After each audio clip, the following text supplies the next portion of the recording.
welcome to the Master Your Mix podcast. My name is Mike and Davina, and thanks for hanging out with me today. Today, my guest is Gordon Raphael, and if you're not familiar with him, Gordon is most well known for his work with the Strokes, but he's also worked with a ton of other great artists, including Ian Astbury of the Cult. He's worked with Ian Brown of the Stone Roses, Regina Spektor, and a whole bunch more. And in this episode, we cover a lot of ground, everything from Gordon's own personal music and how he had written thousands of songs but never quite released them, and his journey to getting to the point where he felt comfortable releasing his music. Because I know that that's something a lot of people listening to this podcast really struggle with, is knowing, when is your music done? When should you put it out? Is it good enough?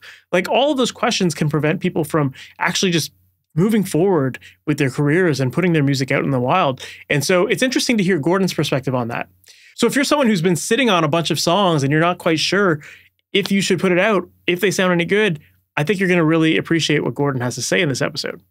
We also get into his experience of working with the Strokes and being there from basically day one with them and developing their sound and tracking techniques and all sorts of great stuff. So I think you're going to really enjoy that, especially if you're a fan of the Strokes. If you like that kind of lo-fi, saturated kind of sound, Gordon really describes his process in some good detail here and how he went about approaching the philosophy behind that and how far to go with things like distortion on vocals and stuff like that. So I think you're going to find that stuff really interesting. And honestly, there's a lot of really good stuff in this episode. So with that said, let's just jump right into it. Gordon Raphael, thank you so much for being on the Master Your Mix podcast. How's it going? Going great. Thanks for having me on. Of course. For people who might not be familiar with you and your background and who you are, what you do, and all that good stuff, can you give us that story on how you got into music production and what you've accomplished these days?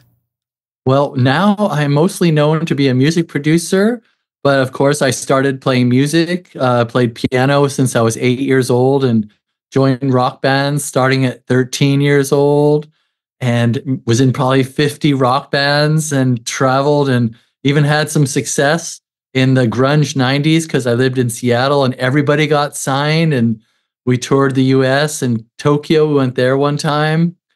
So I come from a performance background and my late teen years, about 18 years old, I really wanted to write songs. But I didn't want anybody to watch me when I was recording. So I wanted to learn how to do it all myself so nobody could shake their head or tell me to do something. I just wanted to take control.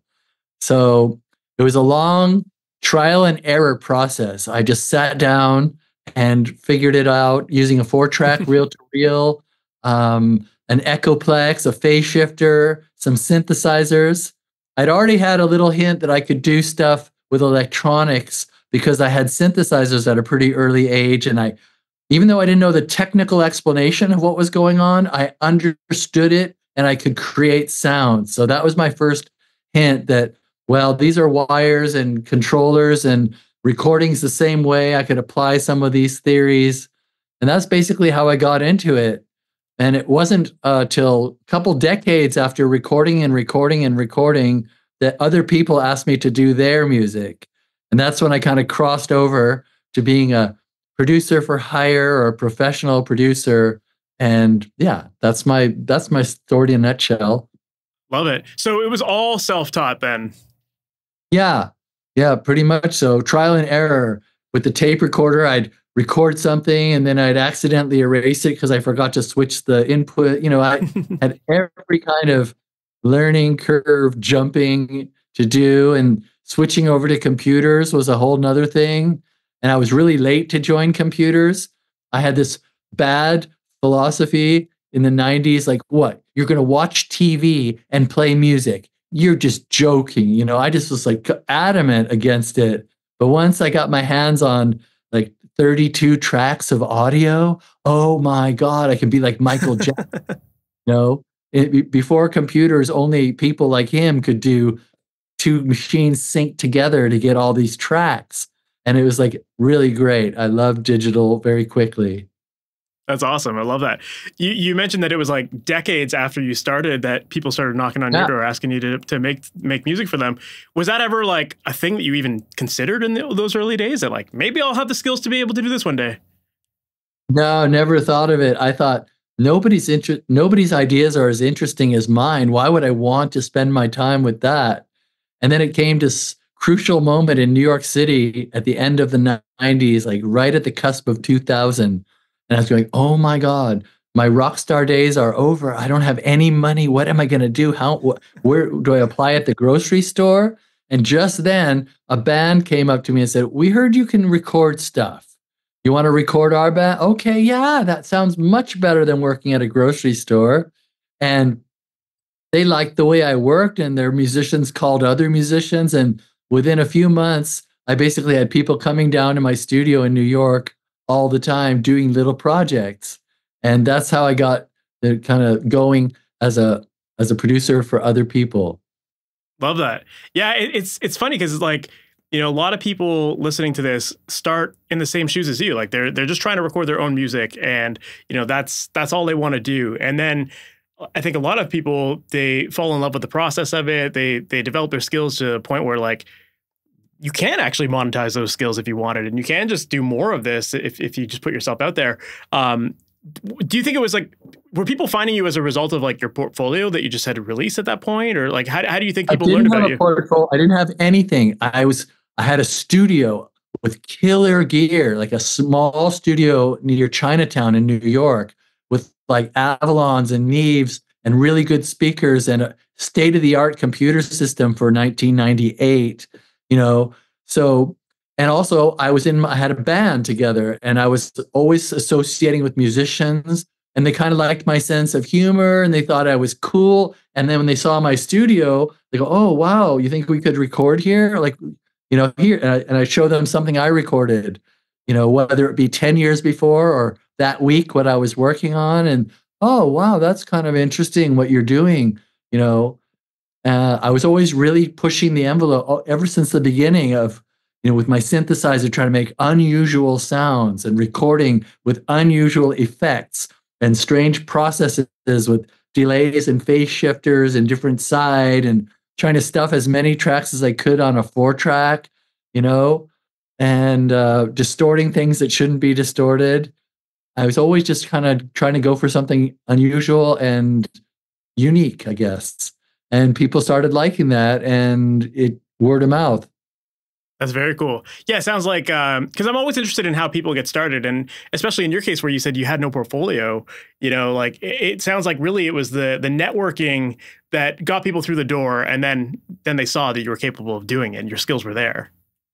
Let's say I didn't have a portfolio, but I had about 800 songs that I'd recorded of my own music and different bands here and there. So you had a portfolio. It's like, you know, I didn't have anything out. I didn't have anything sold. I didn't have anything in the stores or on the radio. It was just all, hey, in my laptop or in my briefcases full of tapes and things like that. So if they said, okay, wow, your studio looks cool, can you play me something? And I'd look at it and I go, yeah, I got a female vocalist in my band. So here, let me play you some of her stuff I recorded. So I had lots of things I could play, although it was just like only known to me. That's amazing. Love that. Well, that's kind of an interesting topic as well, is like that idea of, you know, going from recording your own music and working only on your stuff to eventually working with others.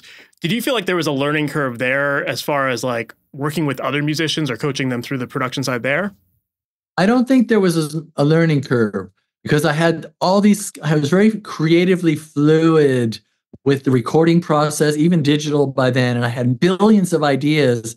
And I also had a library of experience of like, oh, I remember how I get this echo sound, or like I remembered so much of the discoveries that I made, and I was happy to apply them or offer them up to other people. So also I had some experiences earlier in my life where I went to really good studios, and these big shot engineers who own these multi-million-dollar studios, or, you know, they were kind of like mean and domineering, and they talked me out of some of my ideas because they were the experts. So even from the very beginning of working with other people, I thought, if they're going to pay me to work on their music, I'm going to listen really closely, and I'm going to try every idea. I'm going to try to be the opposite of those expert guys and just be like friendly and fighting for their corner. And if I have a suggestion, I'll suggest it very lightly, like, and maybe they'll use it and maybe they won't.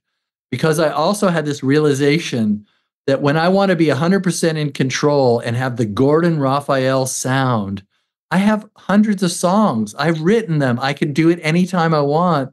I can be totally in control of the mix, where the tambourine is. So if that person wants the tambourine louder than I normally do it, I'm going to let them hear it. And if they like it, it's going to stay that way.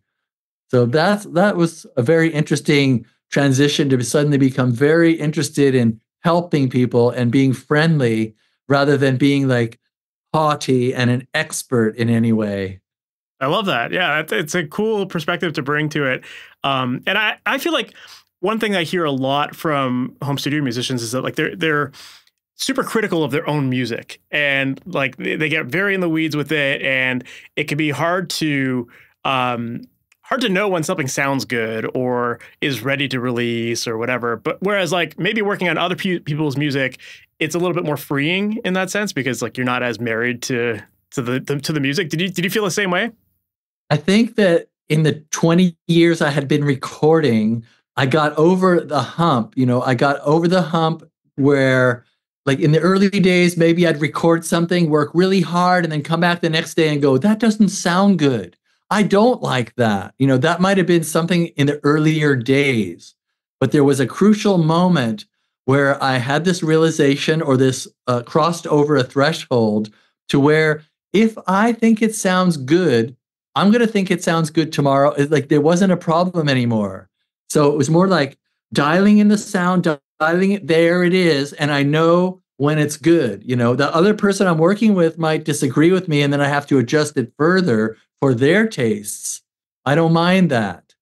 But I think the great thing is to be very confident in what you like and knowing when you've hit that mark and not questioning yourself too much. I think that's great. Yeah. Well, that brings me up to another question, because I heard you on another podcast and you had talked about how you'd reached a point in your career where you had like written over 1,000 songs, but you'd never actually released them. And now you're starting to release them, which is great. But I'm curious to know, like, what was holding you back from releasing those songs yourself? And how did you eventually decide, like, okay, these are good enough for me to release now? Okay. I always wanted to release everything, even from my first big production of my band, Mental Mannequin, in the year 1980. I went into a really good 8-track studio with my band. We were well rehearsed and we did this great music, and I loved the result. I thought it was, wow, this is brilliant. People are going to love it. It's going to be so popular, even though it was really weird, but it was well done, really well done. But I lived in Seattle, Washington. And in those days, in the late 70s, early 80s, you had to live in Los Angeles, New York, or London if you wanted to get a record deal. There were no labels in our town. No one from our town had released records or were touring. They were all playing in the 2 or 3 nightclubs that allowed original music one day a week. That's the scene. So I wasn't rich enough. I never wanted to work a job, so I didn't have money laying around. I couldn't just drive down to LA, rent myself an apartment, get a band together, go to clubs, meet people, and then meet a lawyer who could get me a record. All that was out of the question. Okay. So then fast forward to like the 2000s, and I've just recorded the Strokes albums. Okay. And I come to London, and every label wants to meet me. They love the Strokes, and they want me to sign the CDs of the Strokes. And they say, what are you doing in London, Gordon? I say, man, listen to my music and listen to all these cool bands I produce. And the moment I hit play, they like suddenly are looking at their watches and say, I got a 3:00 meeting. So sorry, Gordon, but great to meet you. Like, my music just seems to, like, for music executives or record company people, it just goes right over their head. Even bands I record that I think are the best bands in the world, if I try to get a record label to listen to it and write an email, I will not get any response whatsoever back. It's just my path. It's fine with me. I've learned to accept it. I still work with cool bands all the time. I'm releasing my music, and I still really value my music. So that's the scene. Yeah. No, but that's also a really interesting thing as well, is like that topic of dealing with rejection. And, as someone who got into your craft for the sake of your own music and working on that kind of thing, some people would have a real hard time with dealing with that rejection. So, how did you overcome that as far as just being like, well, fuck it, I don't really care what these people think. I'm just going to do my own thing. I'm going to release it. Because I think that is something that holds a lot of people back, is like they're afraid of people not liking their music or whatever, right? I think a lot of my heroes in music, they were popular, but they were definitely in their own lane. Like, let's just take John Lennon, Jimi Hendrix, and David Bowie in the 70s, okay? One thing that they all had that I picked up on, even when listening to the melodies and the production and the lyrics, I also picked up on how audacious they were. They were just in your face, and nobody's going to tell Jimi Hendrix not to wear bright purple clothing or John Lennon not to write unusual lyrics. So it's like when people told me like, hey man, those are the same 3 chords all over again for 5 minutes. And I'm thinking, you're just an idiot. Sorry. I won't say this. I'm like this genius, and I've made it really interesting, and I've done incredible things that you're not even picking up on. Yeah, I did 3 chords, but I turned the roots upside down as the relief. That's my big joke. It sounds like a completely different chord, even though it's the same chord. I always just thought that, if they're not on my wavelength, that's okay. I'm not going to start making cute pop songs and singing the same lyrics that 99% of the people are singing to get popular. I just want to, if I'm going to be known, I want to be known for somebody that has many, many songs that are all completely unique. Like nobody's heard anything like it. So that's kind of gave me great strength in the face of massive amounts and multiple rejections, I love it. Yeah, I love that. It's a skill to develop. And I think once you finally do develop it, it is very freeing to be able to just not care and do what is true to you. Yeah, unfortunately, I think a lot of people like don't have the emotional equipment, and it's not their fault. Like everybody has different like emotional and mental makeup. For some reason, I'm kind of like a little tank. I don't care what you say. I got my ideas. I know it's good. I have that ability, but I've seen really beautiful musicians when they didn't get anybody to pay attention to them, or when people said negative things in the press, they just basically, okay, I'm never doing music again. Or even a music teacher or an art teacher saying like, that's not how you do it. Your work, you think you're so original, but that's nothing. You'll never compete in the world. When they say messages like that, some people, unfortunately, really great artists even will just fold and say, okay, I can't handle that. I had no idea that was part of this journey when I started painting or playing the piano, and they just kind of go far away from that. They don't want to experience it. I feel really bad for all that. Mm-hmm. So when you say that you had like that many songs written and hadn't released them at that point, was it because they were in a state of not being done, or was it just kind of waiting for the right time where you felt confident in them enough? Certainly by the year 2000, I didn't have anything mastered. I didn't know about mastering. I didn't really learn about mastering until the first Strokes EP or no, that was mastered without me even knowing it. First Strokes album was the first time I went in a mastering studio and like saw it and learned about it. So I had everything, at first it was cassette tapes of bounces from reel to reel, like from multi-tracks, or 1/4-inch tape masters. Then it was my songs burned onto CDs. And then it was like, I don't know, DAT tapes, all kinds of different things that by the year 2000, I had like shelves full of stuff, tapes, cassettes, CDs, DATs, multi-track DA88 Tascam, format stuff. And interestingly, I also had this feeling all along my career that everything had to be like I wanted photos and photographers and photo sessions and videos, even though one person in my city, Seattle, had a video camera in the 80s, but I'd call them up and say, hey man, we're making a very important artistic video. Bring your camera over. And I would just have my friends gather in a house and like walk around, and it would be, my friends would look crazy and the house was crazy. And I have all this footage. So I have all this, I didn't know what I would do with it. I didn't know how to edit. I wasn't going to put it in Hollywood on a film, but Now I just have this amazing archive of every step of my journey, so I can tell the story with pictures when I talk about the music. It's cool. I love that. I love that.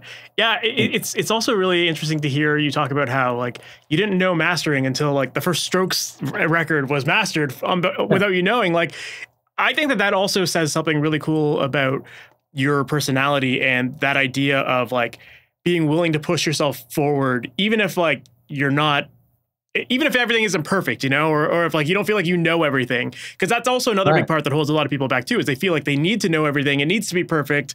And only once they feel that way can they, you know, pursue what they want to actually do. But you went for it, which is really, really cool. Certainly, when I was a young teenager listening to progressive rock and Led Zeppelin, everything had to be perfect. And you had to be twice the musician I was, and it was very daunting, and it really held me back as a composer and as a performer. Thank goodness, a few years later, the Sex Pistols and the Ramones and Iggy Pop show up on the scene, and it's going, oh yeah, I can do that right now. I could get a band together and go on stage right now. I got that. I can do that. So again, it was like these people showed me the way that perfection and super control isn't everything in creative arts. You know, there's a level, especially as an engineer and a technician, you've got to be able to, you know, keep things within audible levels, and you have to be able to hear parts you're making. But you can be rough. You can be really rough and really raw, and people love it because that is a huge emotional component of being a human. You don't always have to wear a suit that's perfectly pressed. In fact, many people don't like those kind of clothing. You know, they want something more relaxed, something maybe with holes in it. You know, how many people wear holes in their jeans, you know, or buy designer jeans with designer holes in them? You know, that shows that you don't have to have everything in a perfect line. I love that. No, that's a great metaphor for it. Did you feel like for yourself, did you gravitate towards those like rougher recordings in the artists that you listen to? Like, obviously being in Seattle, like I feel like the grunge movement, everything was starting to get more polished sounding. But what were your perspectives on that? Yeah, but growing up with Sergeant Pepper's and Led Zeppelin, I mean, even Sergeant Pepper's and Led Zeppelin, there's a balance between aggression and roughness and pure genius and vision and arrangement, you know? So I did study classical piano, and I did see the greatest classical pianists of my time play their music, and I saw the greatest bands like Frank Zappa and Yes and Mahavishnu Orchestra. I saw ultra technicians who had developed their practice craft to a super high level. But I didn't think I was going to I wanted to have some developed technique, but I wasn't ever going to be the fastest with the juiciest jazz chords. You know, I had to find my own niche in what I could do and what I could create and be happy and find a way to express myself with what I have, with the tools I have. I love that. Yeah, and I'm sure that attitude really kind of helps shape your sound as a producer as well. Like, you know, correct me if I'm wrong, but your earliest recordings, or at least with like bands like the Strokes and stuff like that, like those were all done in your basement, weren't they? Well, I had a basement studio, but the basement was filled with API and Neve and a Soundcraft Ghost board and some good mics. But we weren't $1 million studio, and we weren't even like a, you know, super high end. We were a kind of a cutting edge giant killer studio, because that was the time when studios were just crossing over from the tape machine and the big console to using computers. And so we had this format that one of my earlier studio partners had kind of invented, which was, what if you had one Neve and two APIs and one Avalon and one of these, like a little bit of everything, and then captured it through really clean, pristine digital audio, so that classic sound you'd have it, but it wasn't on tape. So we were kind of like this hybrid studio. And yeah, it was an amazing way to work, I discovered. That's very cool. It's funny you talk about like pristine sounds and getting super clean sounds. And, you know, but then like a band like the Strokes was like one of your first big projects. And to me, that record, like there's, and I don't mean this in a disrespectful way, like it kind of has like a lo-fi quality to it. There is that kind of grungy tone to it, which is really cool. And I think that made the band have its own unique sound. So right. It's cool. Yeah. It's cool that you're kind of like, were able to use that gear to manipulate sounds in a lot of different ways and ultimately shape, you know, the sound of a band or your own career. Something like that would be like whereas producers sometimes spend time putting the bass in a cabinet somewhere far away and the drums in their own room, and people are wearing headphones or communicating in video, or then add the guitar, right? I did the opposite. I put a condenser mic, Audio-Technica $400 condenser mic in the middle of the room with 2 amps, drums, and bass blaring their head off. Just one mic. And this was like pure, what they call, what engineers want to avoid. That's bleeding. That's bleed. So I had a mic only for bleed that I could add into the instruments and the close mic to get chaos. And we could control how much chaos, 1%, 6%, 11% on the chorus. Like we were just, you know, we had a lot of control over the chaos. So we knew when we wanted it to sound crazy and messy, and we knew when we wanted to be able to hear every single note of every part perfectly clearly, including the hi-hat, the bass line, and the lyrics. So interesting combination. Yeah, that's very cool. It's like a controlled madness approach, which is very, very cool. So when it came to like working with a band like the Strokes, and helping them with like their first EP, like what was that process like of determining the sound of the band and like, you know, the direction of, you know, maybe having the distortion on the vocals and that kind of stuff? Like what was that kind of conversation like? First thing was to approach the music. And they came to me, and I remember I said, I'm the friendly producer who cares about the band. So I said, hey guys, we're all set up now. What do you have in mind? And then the first thing they say is, well, you know what everybody's doing in New York right now? And I thought for a second, yeah, okay. What's everybody doing in New York? They're all using Pro Tools for the first time. So now they can do 50 tracks of audio. And all the projects I worked on with producers in New York at that time, there were like 3 different digital tambourines, kick drum, Bob Clear Mountain kick drum sample under the kick drum, and an 808 sample under the kick drum. So the productions were Empire State Building dense, okay? So when they said, we want to do what people aren't doing right now, I laughed. I said, oh, you really? Okay, well, I got 8 mics out there because I only had one 888 input for Pro Tools. I could record 8 mics at a time. I said, I have 8 mics set up on your gear. If you go out and play your song all together, that will be the polar opposite of what's happening in New York right now. And they kind of smiled and thought that was cheeky. And they went out and played, and they came back and heard that sound. And they said, yep, yeah, that's it, man. You know, that's so that cool. was the first thing. It was very easy to make that decision. A lot of what you hear, of course, is the composition that they had practiced and they had rehearsed so tightly. You know, I didn't say play a G sharp 7th here. I did not talk about the composition. I merely gave them recordings of what they were doing and let them tell me to turn the hi-hat up or turn the bass down and things like that. So then the vocals was a whole other issue. We did 3 songs the first time we worked together. And when we had the instrumentals, it was vocal time. And I had been listening to industrial music. So in my industrial music that I listened to, everything was distorted to death. Like the drum machines were distorted, the synths were distorted, and the vocals. So I thought, hey, man, if you want to hear something cool, listen to this. And I turned the Avalon up to 10, and I gave him the most fried out industrial vocal sound. And when Julian came in and heard that, he said, that is awful. I hate it. But what if it wasn't nuclear devastation? What if it was more like worn, comfortable jeans? What do you think about that? And I thought, what the fuck's he talking about? But okay, maybe he means take it down from 10 to 4.5 on the Avalon, which is still overloading the circuit and frying out the tube, but it's only warm, like a gentle, light overdrive on a Marshall or something instead of Marshall on 10, right? So when he heard that sound, everybody jumped up and down, all the musicians, and they really liked it. And so it was really just a couple little discussions and a couple experiments, and that's how we got it.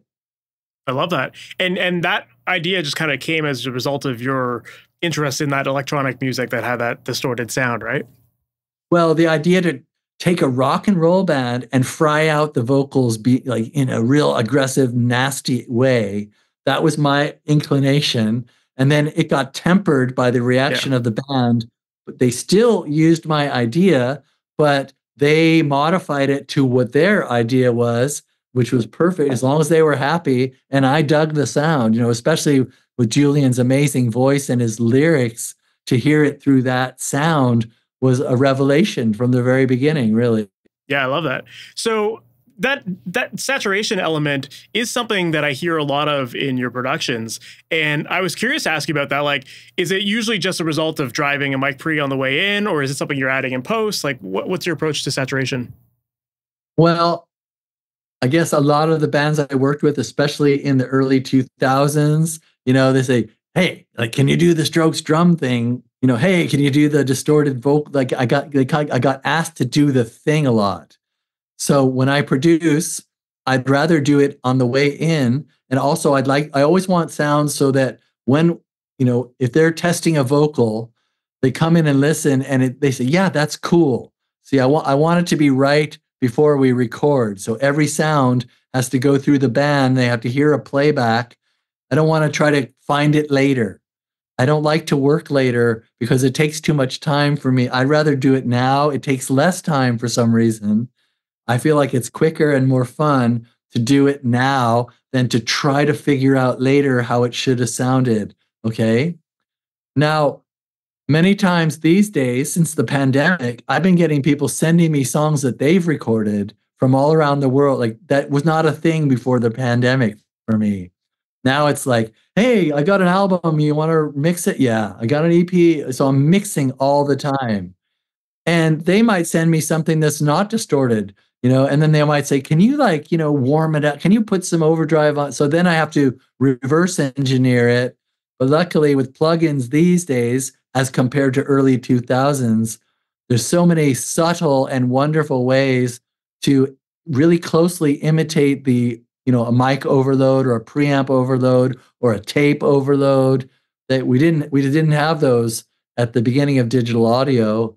Decapitator is, like, for example, a really elegant overload program. Yeah. Yeah, there's a lot of range that you can do with that plugin. You can go from super subtle to extreme saturation. Just like a really good preamp, like a Neve or an Avalon. Yeah. Yeah, I love that. So as far as finding that balance of, having subtle saturation versus extreme saturation, how do you balance that? Because I think that's something a lot of people are afraid to experiment with early on. Like, they may know that they want distorted sounds, but they might not want to commit to it on the way in, or they might go too far. And, how do you balance? Is that just like a conversation with the artist, or? It's understanding the emotional quality of the song itself. So if everything is completely distorted, it's very angry, it's very nasty, it's very threatening, it's very aggro. And some people want that. Some people want the most incredibly painful distortion coming at you because that's how they feel and that's what they wanted in their song. And some people, they just want, like, I want you to enjoy the song and be happy, but I want you to know there's a subtle amount of, like, urgency, or anger. There's a little bit of anger in the chorus, and now you're going to feel it, but it's not like I want to punch you in the face. I just wanted to let you know I'm angry. So it's an emotional picture that goes with the song. Something I did with Regina Spektor that I'm very proud of. I worked with her on one album, and I thought, wow, there's this really talented young woman playing the piano and these beautiful songs she's written, but there's a lot of people, a lot of female piano playing singers. So what can I do to make it like different? So I set up like an LA2A and a Neve and a Neumann U67 on her vocals. So when she's singing pretty in the chorus, in the verses, and she's telling a sweet story, it's really warm and clean and clear and in your face, intimate.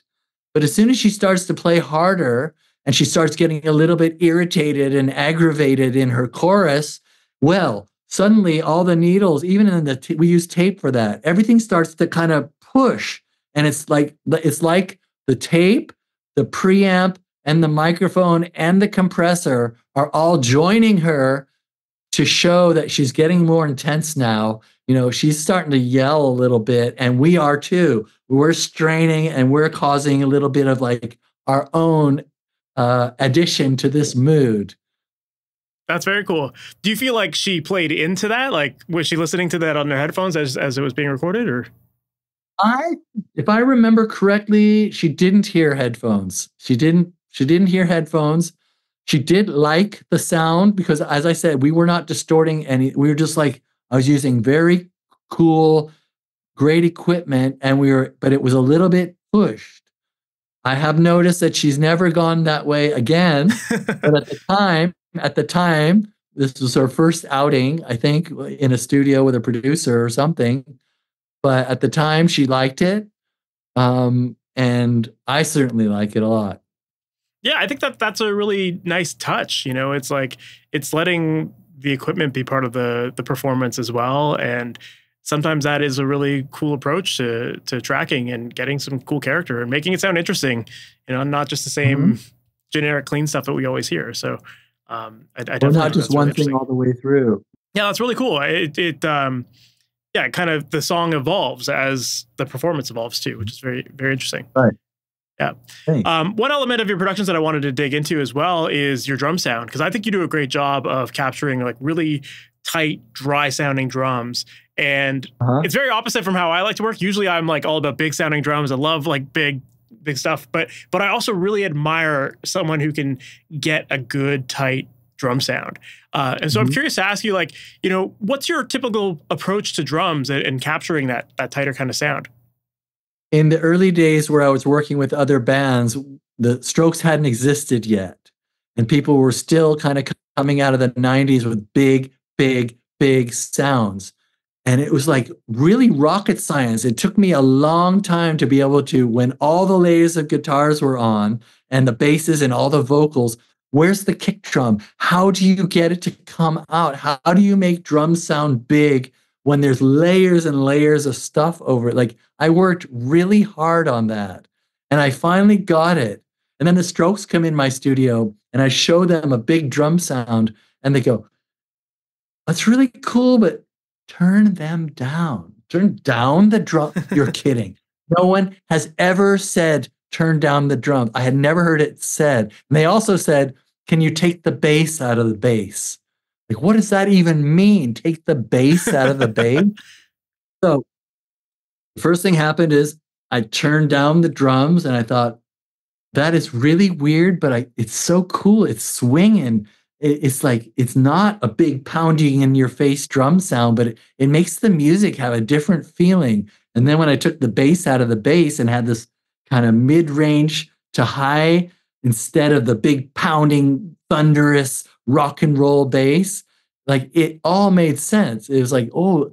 And so ever since that album came out in the year 2001, Is This It? Many bands have wanted that kind of more dry, smaller sound. They don't want like reverb on the toms and big thunderous thing. A lot of people I work with, they kind of want that feeling. So I get a lot of that. So in the old days, of course, you would record the drums by themselves with a click track because you didn't want anything when you turned up the compressors. You know, you didn't want to hear guitars flying around in there. And then once I came up with this way, everybody's in the room, we're doing it together, that was no longer going to be possible to have that sound. I could always bring the drums up. I never lose a tom or a cymbal or a ride cymbal or a hi-hat if they want it louder. but it's a different form. It's a different use of the drums, I think. Yeah, it's very interesting. It's kind of a cool challenge to make a tight sounding record. And I think, when you have tight drums, kind of everything else needs to be tight around it. Otherwise, it kind of feels a little disconnected. So it kind of does make sense that maybe rolling off that low end of the bass could help get more of that feel. And, obviously it works. Like the Strokes sound is now a very iconic sound. I listen to a lot of music from an earlier time, like say the early 90s with Jane's Addiction, gigantic and I love it. I mean, it's not like I don't like it. Or Led Zeppelin. Led Zeppelin does a great sound for the drums, Yeah. Well, I mean, those drum sounds, they're very tight and dry sounding, but at the same time, there is like a sense of ambience to them. And I correct me if I'm wrong, but it kind of sounds like maybe you lean a little bit more into room mics than close mics. Would you agree with that or no? I think like nowadays I do it completely different. Like the Strokes, on the first album, I said I had 8 microphones. So there were literally 3 on the drums. There was a kick drum, a snare, and an overhead or something like that. So, but there was that room mic. Mm-hmm. I made sure I could hear the kick at all times through that Beta 52, through like my Ghost mixing. I made sure that kick drum was really audible and that snare drum was really audible. And he had a very small kit. He had like 1 floor tom. He didn't have a rack tom, and he had 1 cymbal, which was like kind of crashing and riding. So it was a very minimal kit. So yeah, I used a lot of the room mic in that, and I had only a few mics on it. Now I mic everything, and I put 3 mics on the snare, 2 on the kick. I love doing that. I love having, a mic on everything. And I also, these days, not only do I have the single room mic as I had in the 2000s, but I have a special, what I call drum room mic, which is a condenser mic that I put 3 feet from the kick drum on the floor. Why is it on the floor? Because I want as few cymbals as I can. I mostly want the drums to go into that. So it's like a drum room mic, just to add 3D, and I use a little bit of it. I don't use a lot of it. And I oftentimes EQ the cymbals out even more. And I just use this kind of overloaded condenser mic to be like an ambient mic for the drums, while I also have the ambient mic for the whole band. That's like a little bit of a secret weapon. Love that. So with that drum room mic, you said the word overloaded. Like, are you like clipping the preamps with that mic, or are you compressing it extra hard? It's just a lot of noise coming into that mic, and I might compress it. I might have a compressor on it later in the mix, but it is another element. It's more, if you listen to that track by itself, you don't want to hear that. You don't want to hear that or the room mic. It's not pretty. It's not like some people do where they find the perfect mics in a stereo pair, so that even if you just listen to the room mics, it sounds like a great representation of what's happening in the room. In a sense, I'm not really interested in what's happening in the room. I want the impact of the individual instruments, like punching you. And I also want a feeling of either small or large amount of chaos that I can control to add to the interest of these dry signals that are 1 inch away from a mic, 1 inch away from a kick drum. So it's kind of like the fun part. Yeah, that's interesting. So I'm going to assume that once that first Strokes record really hit, that you probably had a lot of people coming to you wanting that Strokes sound.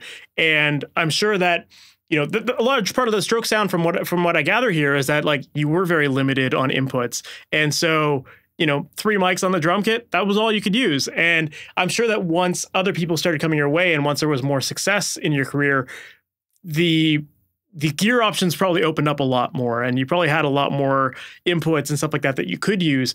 Did you ever feel like it was a struggle to balance like maintaining a certain energy or character to your records as opposed to like maybe taking advantage of all the extra equipment that you could utilize and, making things sound a lot more stereo and stuff like that?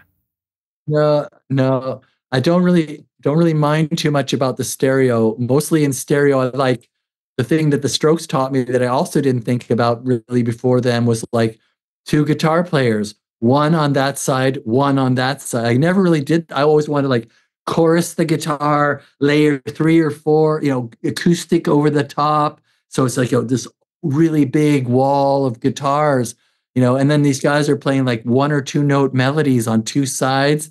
That opened up a lot of ideas for me. The reason I use mics on everything is because when I had 3 and 4 microphones on the snare, on the Strokes drums, and they wanted me to turn up the ride cymbal, they wanted me to turn up the tom. It's like, I had to do a lot of crazy stuff to like get it past a certain point. So now if anybody says, I really missed the hi-hat, and here it is, the hi-hat mic. Oh, the ride cymbal, I just can't. Oh, here's the hi. Sometimes they're out of the mix, those two. But when they want them in, they want that one moment that's not quite cutting through. I have the control quickly. And I think my tendency wasn't to make a completely different sound. It was to make the recording and mixing process smoother for everybody so they have what they need. It's still where I set up the mics of the drums, the guy plays the drums and comes in and listens, just to the drum sound. And then he has a chance to tell me that he needs to change the snare out because it's not the right snare, or that they love the sound and they pat each other on the back. So it's already from the very first sound check going through the band's quality control. They have the chance to say yes or no or change it around. I'm not imposing some kind of super sound with as many preamps and effects and compressors and EQs as I can get my hands on just because I can. I never use EQ when I record drums, and I don't really even use compressor. I don't really use compressors at all when I record, just microphones, preamps. And then in mixing, I make a parallel compressor bus, and I will EQ the kick to cut through what's now overdubbed on it. But I have a very simple way of recording drums. Do you approach your mixing with the same sort of perspective? Like, are you not using a lot of compression in the mixing stage? I've fallen in love with Universal Audio LA2A. There's 6 different colors. I don't know why they're different, but I choose them based on my mood of which color fits what I think the band is like. I make a parallel drum compressor. I make a guitar bus with an LA2A on it. I make the bass with an LA2A on it. I make the keyboards going through an LA2A, sometimes a distressor plugin by UAD. That's also great. And I don't destroy the stuff. I just use it to keep the levels high so no subtle part goes unheard and no tiny loud part, suddenly that the kick gets hit one time too hard. I don't need to ride the the levels on the kick. It's just all kind of under control very easily. So yeah, I use compression on buses and mixing. I use compressor live on vocals. I love a compressor on vocals, like a really good LA2A or a distressor on vocals. I love it. Helps the singers feel like Superman when they sing, which is always good because it makes you sound like a better producer when the singer is singing like Superman or Superwoman, right? And I use a compressor sometimes on the room mic just to make it sound crazier. So it sounds like you're really just leaning into those kind of compression styles. Yeah, more as dynamic control. You're not really shaping the sounds and manipulating the sounds after the fact. I mean, sometimes somebody says, hey, man, will you make my snare sound like this? And they play, like, there's a very popular thing to have this super compressed snare. There's a certain sound to it. And I have worked with a number of artists that I don't do it automatically, but they want it. So I can put a compressor directly on the snare and make it sound that thin, kind of modern way. But it's generally not my instinct to do that. Yeah. Well, speaking of snare drums, like that is an element of your drums that I kind of felt was like consistent with a lot of the mixes and productions that I heard of yours, which is that it sounds like you tend to favor like low-tuned, dampened snare drums. Would you agree with that? Again, the tuning of the drums is always up to the musician. They're the ones tuning it. If they do a sound check and they come in and the band says, damn, that sounds great, but the snare is too high. Turn it down. Like, it's always them. On my own music, I will have a say. I will definitely say, I don't like that snare sound, or I can't work with it. But every snare I've ever done from a band is because them or them working with a drum doctor have decided on this approach for their music. Okay. Yeah, that's interesting. Yeah, I wasn't sure if it was like a production technique that like maybe you favored low tuned drums for the sake of giving clarity to other things in the frequency spectrum or something like that. I mean, one of the funniest things I do a lot of performative things as a producer. I do a lot of joking around and acting in the studio. And one of my favorite things to do, I go in a very expensive studio and they've got their expensive drum kit with all the expensive mics. And the drummer, a young guy from a band, is behind the kit. And I walk up, shake his hand. I say, looks great, looks great. The mics are in the right place and everything. Do me a favor, tap the kick drum. And they tap the kick drum, which could be the size of that one beautiful one behind you. And you hear the sound like tap, tap, tap. I go, what the hell? You call that a kick drum? What's in there? Like 12 pillows? Like get the jackets out of, and then the engineer from the studio is running out, unscrewing the head and pulling out pillow after pillow. And maybe one pillow, I say, put one back. And then you hit the kick drum. It's like boom, boom, boom, like a cannon. I go, that's what we call a kick drum, So I like that little performance. I do like John Bonham's style, just in your face, toms that smack you, snares that hurt your ear, and kick drums that punch you in the stomach as a general rule. Yeah, I love that. Well, it sounds like over your career, you've definitely had a lot of different ways of approaching your productions. It sounded like you went from like originally loving the big sounds to then kind of getting in this tighter, smaller world for a little bit. And it also sounds like, your love of the big stuff is still there. So, yeah. So these days, like, where's your headspace at when it comes to like determining what does a great mix sound like? Well, first and foremost, as a producer and a mixer producer, a great mix sounds like what makes the band so happy that they want to send it to the it's done now. It's great. We love it. Send it to the mastering. We can't wait to show our friends. Thank you so much. That's what a great mix sounds like as a professional producer. For Gordon Raphael, I will work long and hard and I'll remix and I'll bring out stuff from 10 years ago and try to make it better. I'm always questing for just, more, bigger, better. Not necessarily, I don't really love mixes that everything is so clear and distinct.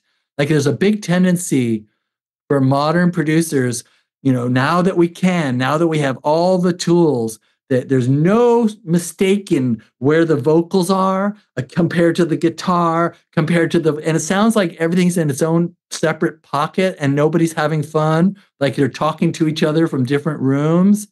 That's really a drag for me. I love the 70s productions where there's still geniuses behind the mixing console. The musicians are geniuses, but sometimes you hear new notes you never heard before because they emerge out of these blends. And I think the blends are just as important as the distinction. So for me, a good mix it blends. It sounds like everybody's, really intimately talking with each other and it's one thing coming at you, not a bunch of distinctive elements that are under a microscope. That's not of interest to me. It's more like how this thing comes out of the speakers and takes over my mind. That's what I like. I love that. And did you always record that live off the floor kind of feel? Or like, did you ever experiment with like the individual kind of thing?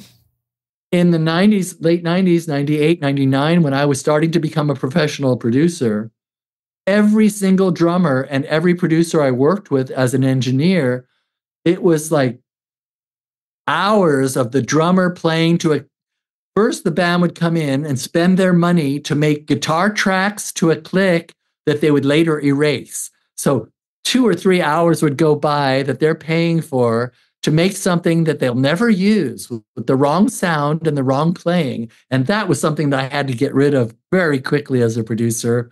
But in these old days, this drummer would struggle, lonely, horrible, like under a microscope with everybody crossing their arms and feeling uptight. And not only that, but spending 3 or 4 hours doing a drum track that some guy was then going to edit the living shit out of and cut everything that was off the grid onto the grid. And then after half a day of work, the other guy could now play his guitar again with the right sound, and by himself with just headphones on, all of that. I did it. I mastered it. I gave the people what they wanted, and I followed that. But from the time of the Strokes onwards, nobody wears headphones. They just gather around with all their amps and their instruments in one room. Of course, it has to be balanced. Nobody can be using a 100-watt Marshall on 10 with a small drum set, and it can't be off balance, but it can be loud and it can sound. All the amps could be really giving their most. One of the tricks I use for that, which I'm very happy about, is put the guitar amps on chairs so that when the guitar player plays too loud or wants to crank it up, he hurts himself. That makes him work to get his sound at a reasonable volume that will work for the room. Instead of, hey, let me crank this up. If he cranks it too hard, he's the one who's going to be like hurting. And it's a perfect solution for 2 guitars and a bass amp and drums in a small room. I love that. That is a great solution because, most of the time people are turning themselves up because they can't hear themselves. So if you just make it so that there's no other way but to hear themselves, that's awesome. I love that. And it just sounds like your approach to kind of embracing imperfection and like bleed and that kind of stuff. Like it's definitely become a characteristic of your productions that I think makes yours stand out and is really, really cool. So, man, Gordon, thank you for taking the time to go through this process. I want to be really respectful of your time so we can start to wrap things up. But first off, just thank you for taking the time to do this. If people want to learn more about you, maybe even work with you, that kind of thing, what's the best way for them to do that? Well, I'm a big Instagram guy, and I think I'm the only Gordon Raphael there. So you can reach me through that. Or I have a website called Gordotronic. I just want to clarify one thing before I go. Yeah. Now, when we talk about imperfection, no band wants to have a wrong note left in the melody. I'm going to tell them to go out and play the right note and punch it in. And so the level of imperfection is also something the band can control. They might want a wild sound, a raw sound, but they want the right notes and they want the right balances of things. So it's very much a balance of kind of things that are wild and raw and things that are very much in control, like the notes and the words and things that are important to the bands. Okay? Yeah, I love that. That's a great way to clarify it because, definitely, you don't want a record of bad notes and out of tune things or whatever. It's just like embracing bleed, which maybe by technical standards, that is imperfect, compared to how a lot of people like to record, where everything is super isolated and all that kind of stuff. But I guess then again, who's to say that that's perfect either, right? So right. Yeah. Well, man, this has been great. I really appreciate you taking the time to go through this process with us and to share your philosophies on things. And I think it's definitely really helpful. And I'm sure it's inspired a lot of people listening to this. So thank you again. Hey, thanks for the chance to talk with you. So that was my interview with Gordon Raphael. And I really enjoyed that. I loved learning more about the process of creating the sound of the Strokes and how in a lot of ways it was kind of due to the limitations of Gordon's setup that kind of forced them into that minimal miking technique, especially with the drums with 3 mics. And I also love how he kind of infused his love of dance music and electronic music and distortion and kind of turned that into part of the sound of the Strokes as well. And the sound of that band is such an iconic kind of sound. So it is really cool to hear how, they just made the best out of the situation they were in and with the equipment they had, and how that ultimately ended up becoming this very desirable sound that you've heard on plenty of records ever since. So really cool to hear the behind the scenes of that. I also really enjoyed learning more about Gordon's own music and his pursuit of releasing his music. And I like how we talked about the idea of rejection and how he did face a lot of rejection along the way, but he didn't let that stop him from believing in his own music and wanting to just put it out there. And I think that that is so important because time and time again, I hear from people who are very scared to release their music. They have this fear of rejection. They have this fear that people aren't going to like their music or that it's not good enough. And honestly, at the end of the day, it's kind of like, well, fuck it. You like your music. You were happy enough to take the effort to write the songs and record them, like put them out there. And you never know how that music is going to influence the next person or impact the listener.